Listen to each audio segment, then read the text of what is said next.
You are listening to Telling Tales by Namrata. Hello, kids.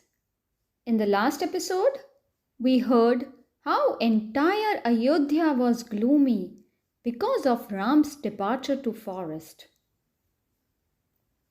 Also, Lakshman took the vow that he won't sleep for next 14 years. Let's listen what happened further.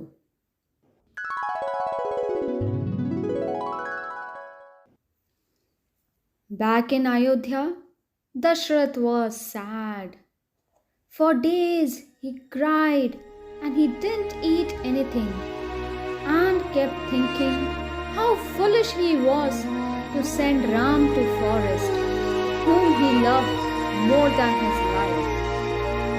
He wished he had not listened to Kekai.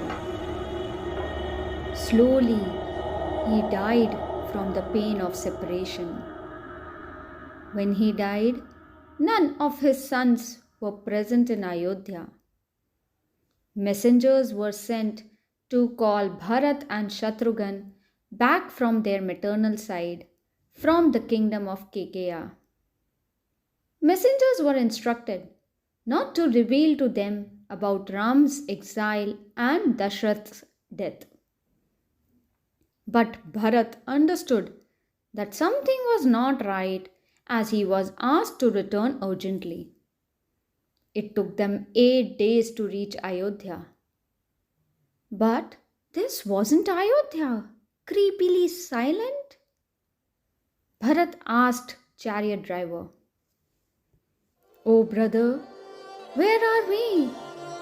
Everyone is sad here, including the trees.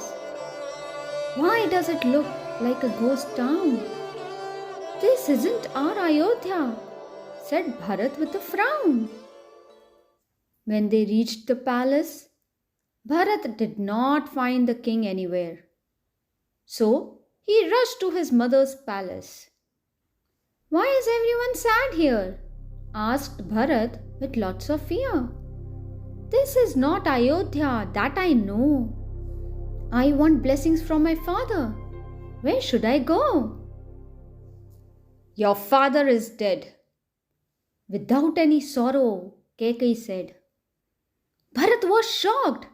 He stumbled over, lost his balance, and collapsed. However, there was no trace of sorrow on Kekai's face. While tears were flowing down Bharat's cheek, Kekai explained to him, "Ram, Lakshman, and Sita have gone to the forest, and now that the king is dead, Bharat could become the king." Shocked, Bharat was not aware that his mother was after these terrible things. He shouted at Kekai, "Why have you done such an awful thing? What happiness will I get even if I become the king? Being the cause of my brother's exile and my father's death, I will make sure that none of your wicked ideas are met." A few days after morning, when Bharat entered the courtroom, sage Vashishta announced that Bharat will take over the kingdom and requested him to accept the throne and become the king. "I am useless without brother Ram," Bharat said. "We all will go to the forest and bring him back." A loud cheer erupted as soon as Bharat said these words. Sage Vashishta was in tears, proud of his student.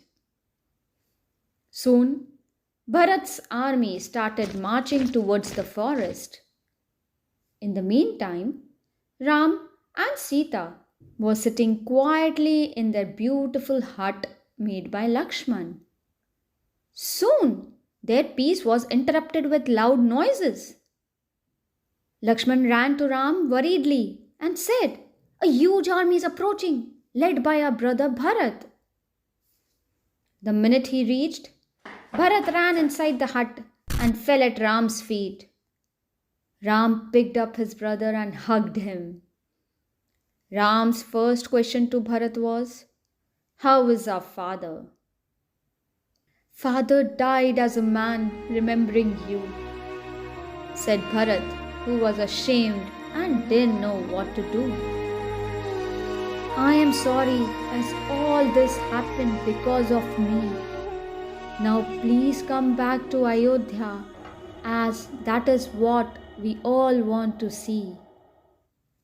Ram started crying at the thought of his father's death. He whispered, "Now I have no reason to return. But don't blame yourself. It was my destiny." Bharat argued and pleaded, but Ram did not relent. Bharat offered a solution.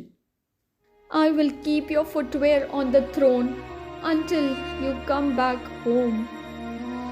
I will rule on your behalf for 14 years, said Bharat, who was in full tears.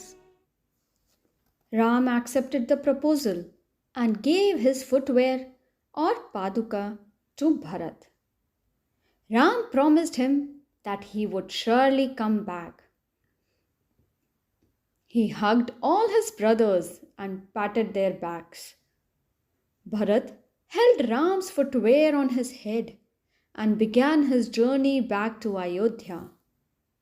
He kept the footwear on the throne, and for the next 14 years, Bharat led a simple life himself and ran the kingdom on behalf of Ram.